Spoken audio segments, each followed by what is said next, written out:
ওম ধ্যায় নিত্যং মহেশ্বর দেবগিরিধাম চারুচন্দ্রপতং সংরক্ষ্মকল্পজ্জলং পুরুষবিব। শুভ মহা অষ্টমী সবাইকে। পুজো আসছে আসছে করতে করতে আজ অষ্টমী চলে এলো।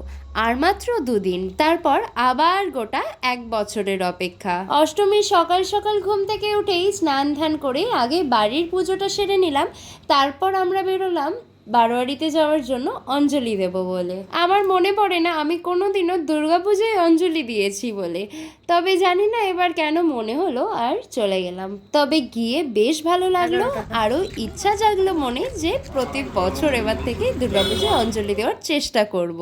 ওই দেখো যেতে যেতেই দেখি আমাদের পুজো শুরু, মানে অঞ্জলি কিন্তু শুরু হয়ে গেছে। তো দাঁড়িয়ে পড়লাম সবাই মিলে, সেখানে অঞ্জলি দিলাম। অঞ্জলি দেওয়ার পর বারোয়ারিতেই কিছুক্ষণ আমি আর বোন বসেছিলাম, একটু গল্প করছিলাম, পুজো দেখছিলাম, আর বেশ কিছু ছবিও তুলেছি। এইভাবেই আমার এবছরের অষ্টমী আমি শুরু করলাম। তোমাদের কেমন কাটলো অবশ্যই জানিও, তোমরা কে কোথায় অঞ্জলি দিয়েছো অবশ্যই জানিও।